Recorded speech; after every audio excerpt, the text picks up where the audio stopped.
Hello and good morning, good afternoon, good evening, जिस भी time पे आप इस लेक्चर को देख रहे हो। वेलकम यू ऑल टू सवरिया क्लासेस। प्रीवियस क्लास में हम लोग देखे थे कि हमारे पास एस्टिमेट्स का कितना टाइप्स है। उसमें हम लोग देख लिए थे कि अप्रॉक्सीमेट एस्टिमेट होता है, डिटेल एस्टिमेट को समझे थे हम लोग।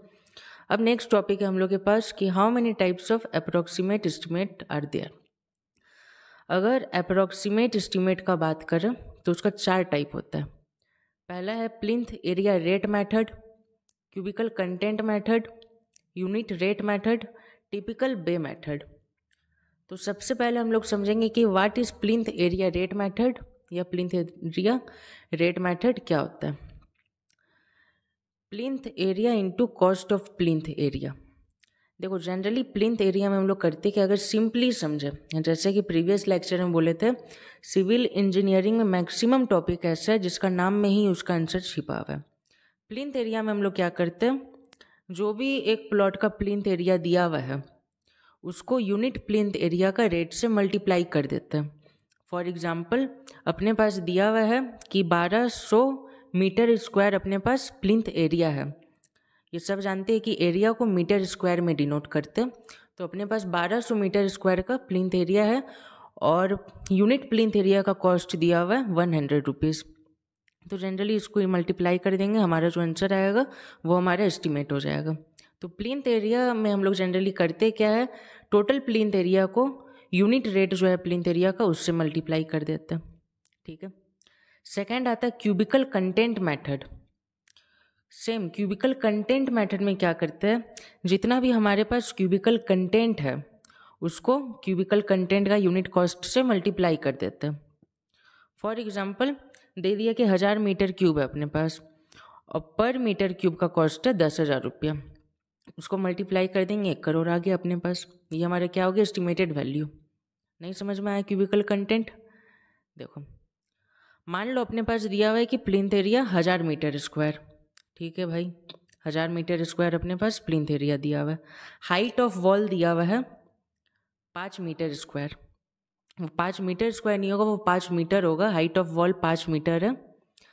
प्लस दे दिया कि cost for unit cubical content, यानी कि पर मीटर क्यूब का कॉस्ट दे दिया 10,000 रुपया।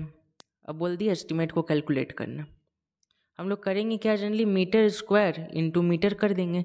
यानी कि जो टोटल प्लिंथ का एरिया दिया हुआ है उसको अगर वॉल का हाइट से मल्टीप्लाई कर देंगे, that means metre square into metre, वो हमारा क्या हो जाएगा, मीटर क्यूब, यानी कि हमारे पास क्यूबिकल कंटेंट आ जाएगा। तो यहाँ पे भी वही किया, 1000 इंटू 5 कर दिया, 5000 मीटर क्यूब हमारे पास क्या आ गया, क्यूबिकल कंटेंट आ गया।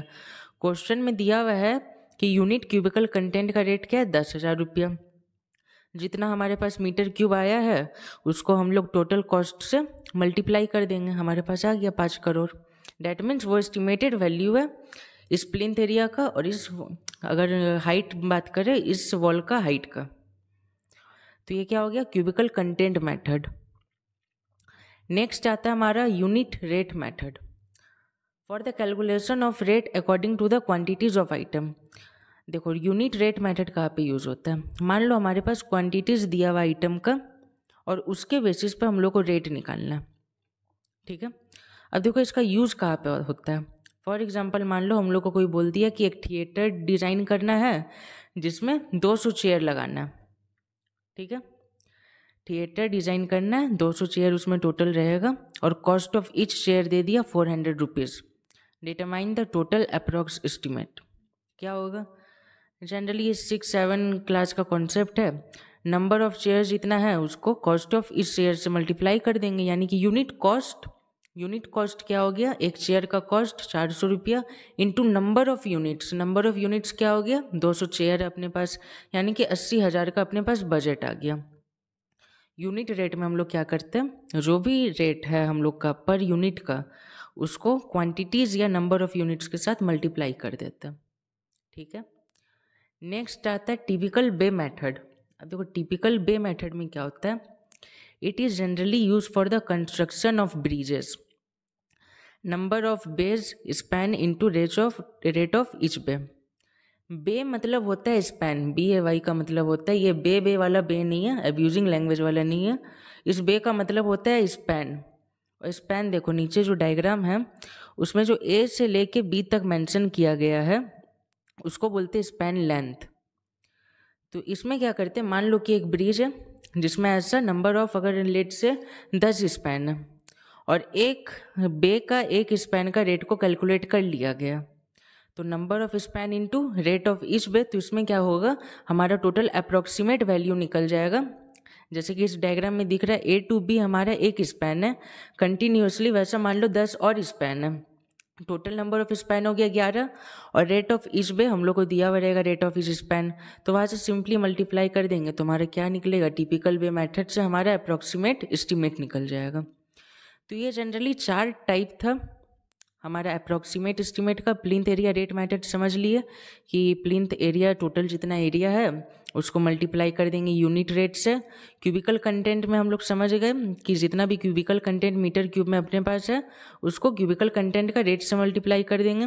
यूनिट रेट हम लोग थिएटर का एग्जाम्पल से समझे कि जहाँ पे हमारे पास यूनिट रेट दिया हुआ रहेगा, यूनिट नंबर दिया हुआ रहेगा, वहाँ से हम लोग यूनिट रेट मेथड यूज कर लेंगे। लास्ट है हमारे पास टिपिकल बे मेथड।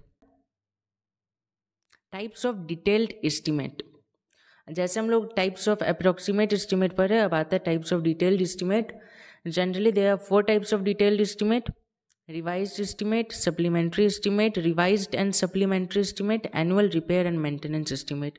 फिर से देखो इसके नाम में ही इसका आंसर छुपा हुआ है, एक बार आगे समझा देते फिर बैक में आके इसका नाम से कोरिलेट कर लेंगे। Revise estimate, when actual price और estimate differs by 5% then the estimate needs to be revise.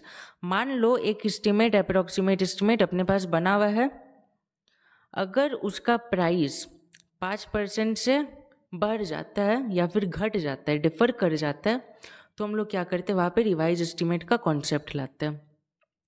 Late से अपने पास एक एस्टिमेट है 100 रुपये का कि सर अगर हम लोग ये चीज़ खरीदने जाएंगे तो हमारा 100 रुपया लगेगा, यही चीज़ बनाने जाएंगे तो हमारा 100 रुपया लगेगा, बट बनाने के टाइम में उसमें 110 रुपया लग गया।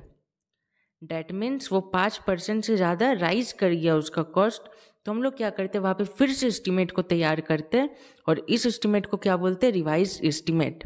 ये याद रखना, यहाँ से क्वेश्चन अराइज होता है जब भी 5% से डिफर करेगा तब हम लोग रिवाइज एस्टिमेट का कॉन्सेप्ट लाते हैं। नेक्स्ट आता है व्हाट इज सप्लीमेंट्री एस्टिमेट। अगर सप्लीमेंट्री एस्टिमेट का बात करें, when new work is added in the estimate then supplementary estimate is provided. मान लो अपने पास एक एस्टिमेट रेडी है, उसके अकॉर्डिंग काम हो रहा है, बट जब 50% काम हो गया तब अचानक ओनर या कॉन्ट्रैक्टर के माइंड में आ गया कि नहीं हम लोग को ये वर्क इसमें बढ़ा देना है, ठीक है। तो उसमें क्या होगा, जैसे एडिशन ऑफ वर्क आएगा तो उसके लिए एक नया एस्टिमेट प्रिपेयर होता है जो कि अटैच कर दिया जाता है डिटेल्ड एस्टिमेट के साथ। नीचे लिखा हुआ है कि it is attached with detail estimate, यानी कि मान लो कोई भी ऑनगोइंग वर्क में, कोई भी ऑनगोइंग एस्टिमेट में हम लोग कोई भी नया काम को ऐड करते हैं तो वहाँ पे हम लोग किसका कॉन्सेप्ट लाते हैं, सप्लीमेंट्री एस्टिमेट। और सप्लीमेंट्री एस्टिमेट जनरली अटैच कर दिया जाता पुराना एस्टिमेट के साथ जिसके अकॉर्डिंग काम चल रहा था, ठीक है। उसके बाद आता है रिवाइज्ड एंड सप्लीमेंट्री एस्टिमेट।